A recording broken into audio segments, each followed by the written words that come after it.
So in this chapter, what we want to talk about here is the historical comparative research.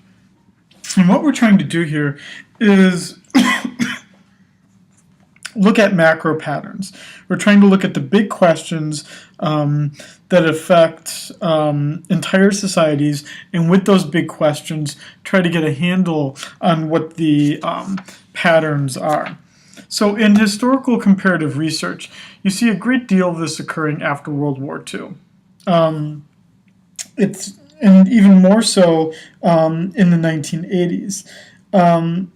And what it essentially means is it means, obviously in the historical comparative part of it, it's obviously heavily influenced by historians. It also means taking those survey methods and applying it back to history and applying it back to sociology. So the advantage of historical comparative research is that we are looking at the big questions, the really interesting questions, the things that, in some sense attract people to research, talking about things like poverty, talking about things like race and gender, right, and whether we think maybe discrimination exists. Big things that interest people, we can look at that in a historical comparative context. And it also allows us to compare societies and cultures, things that we oftentimes want to do. So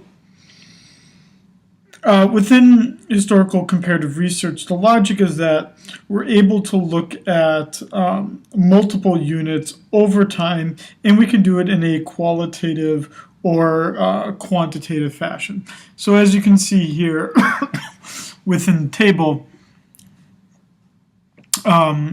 I can then, depending on what I'm looking at here, I've got 18 different ways in which I could conduct historical comparative research across multiple nations, multiple points in time, quantitatively or qualitatively, or just look at one point within the past.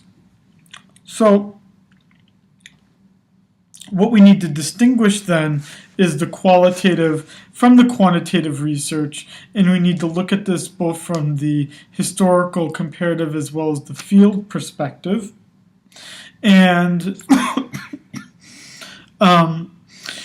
what we're seeing here is that depending on the topic itself, is that each of these are going to have an advantage over the other. So let's just take an example here of, let's just look at the approach to data. In the approach to data, from a quantitative standpoint, the advantage would be that the variables are quite precise and they are operationalized, meaning that it's easy to organize precisely what's going on.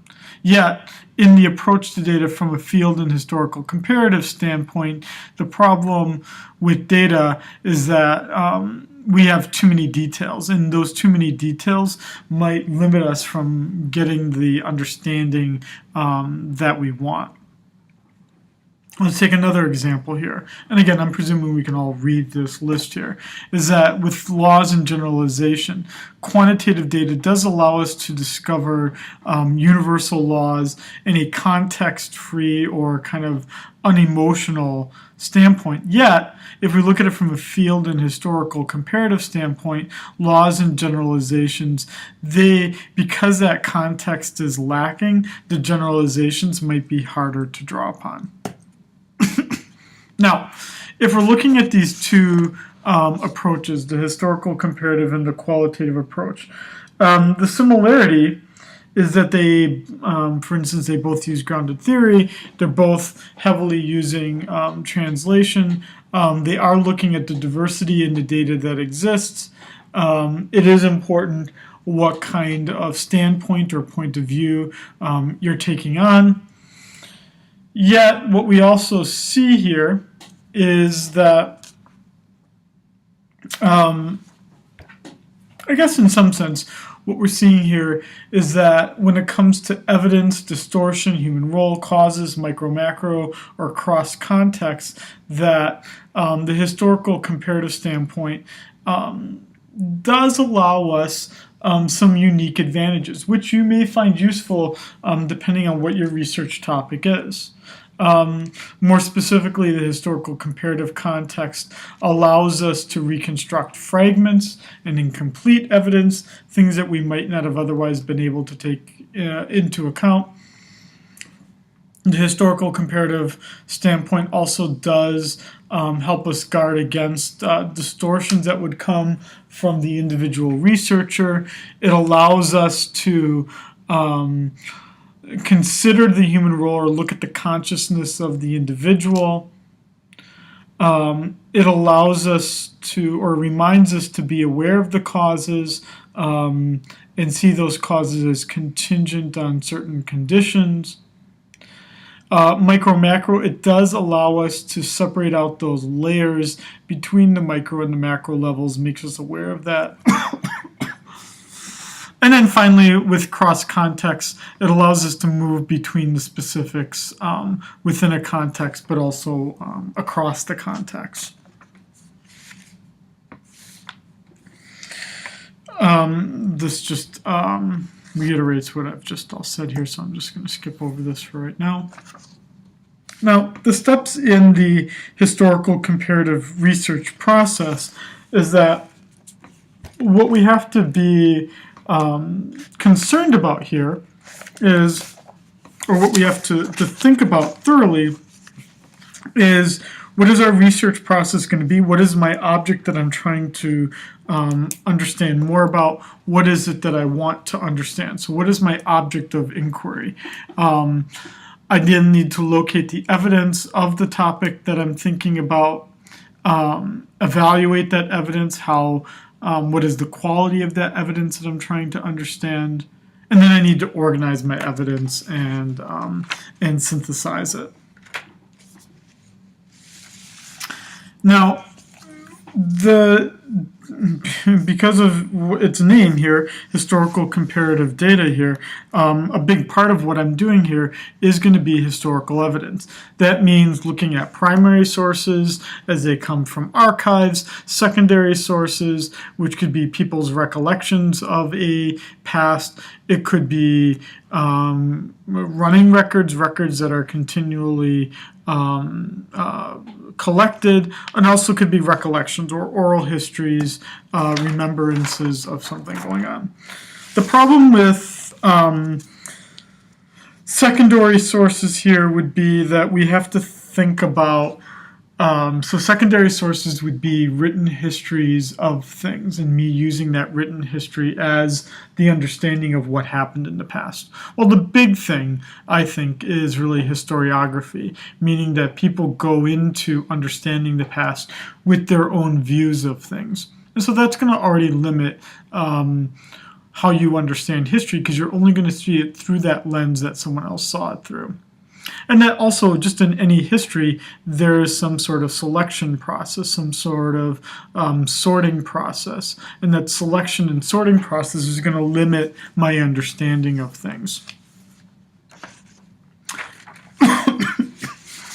We also, it's not to say that primary sources are necessarily the best thing, though, either, because there is this whole issue of what survives, and what survives is truly not random. We also have to be aware of the external and the internal criticism. Did that survive the process?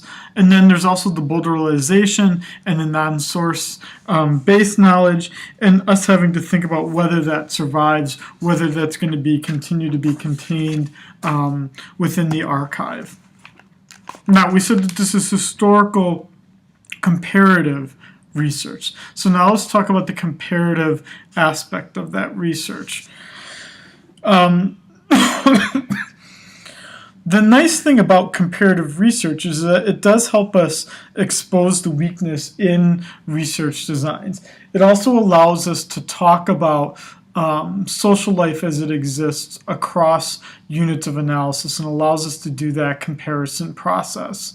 It also helps us go systematically through thinking about alternative explanations, but the problem would be that it is difficult, costly, time-consuming, because you are comparing multiple research methods here. And the other problem would be that I cannot test the theory, and it doesn't allow me to make the kinds of generalizations that I want.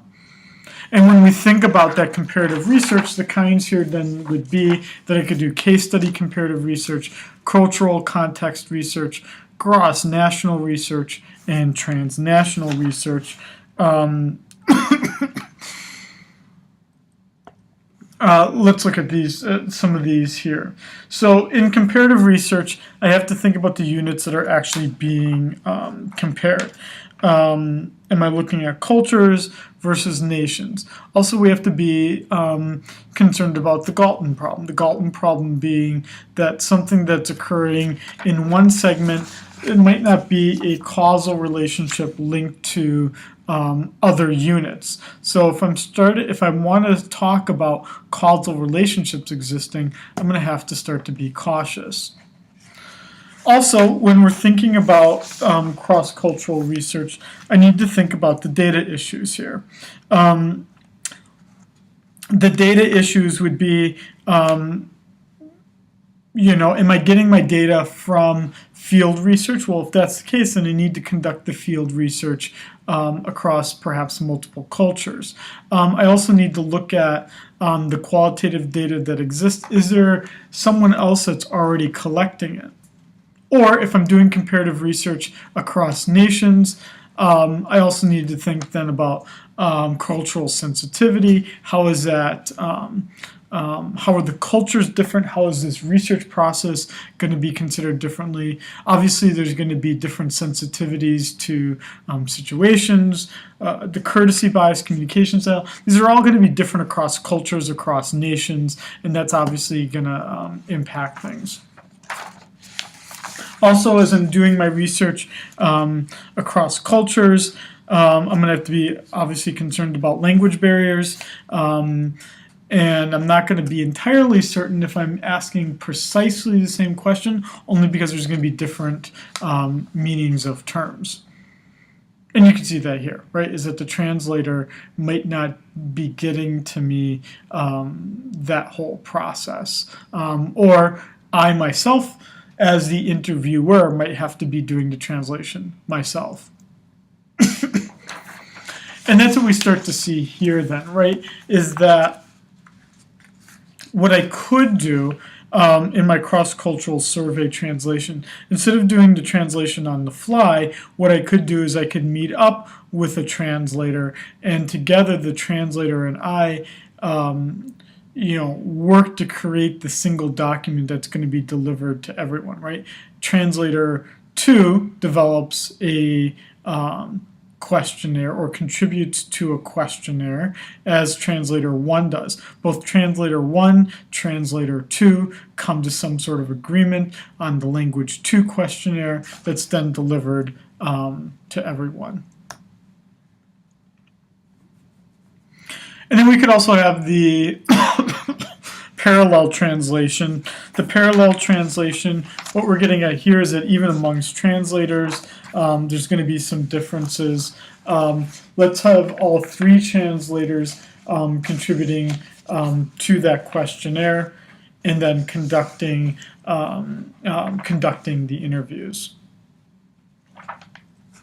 Now, as well, if we've got language 1 and language 2, we could also then think about the fact that within language 1 and in language 2, that I could then do samples of the individuals, so that not every individual gets the same translation. By that I mean the translation from the same translator, right? Just because the translators are different.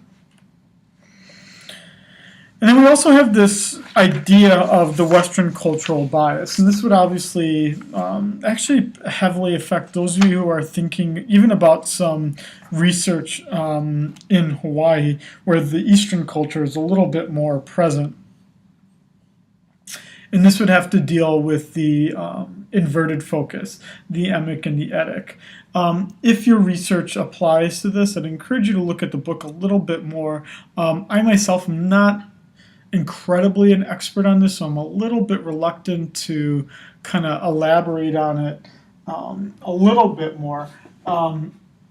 Just as I was working through the text here, and again, when I'm doing these lectures, I'm just kind of sticking a little bit more closely to the textbook than usual. Just because it's my first time teaching the course. But if you're looking at this is on page 498 to 499 here. And here what I'm looking at is that in the emic approach here, what I'm doing is I'm looking at what a native, what they would think of their category, what the insider would think of their categories. Whereas in the etic approach here, I'm saying that the categories themselves are cultural neutral. This would be something that you'd have to think about as you're thinking about how deeply you're looking at a particular culture. And then finally, when we think about the equivalencies, we have to think about the lexicon equivalency, the contextual equivalency, the conceptual, and the measurement. So in the lexicon equivalence here, what we're trying to think here is that, do the words that I'm saying, is what I'm saying, does that really have the same meaning, significance in both cultures? If not, then we obviously would think that the words might be miscommunicating something. And then there's also the context, right? So the context, right, is the way in which the words signify something more meaningful. And so again, then the question is, does the culture influence the types of words being used? Does it alter the context in which things are being said? Is that contributing to real differences? Then in the conceptual equivalence here, the issue is that the concepts, they can be different enough in cultures that the concepts of situations are different in enough cultures that in one culture it might not be wrong to do a particular activity. Let's say we're in the Netherlands, right, and we're talking about let's say drug use, some light drug use, right? In the Netherlands, that might be in that cultural setting, what it means to be taking drugs, that concept itself, the social relations, the situation, is going to be different than in the case of the United States, or it might be the case in a Muslim country. And so we need to be aware of that if we're doing historical comparative research. And then finally, in the measurement equivalence, I need to think about, can I measure what I'm trying to talk about the same in both cultures? If I don't think I can do that, then obviously I'm going to have some issues with my historical comparative research.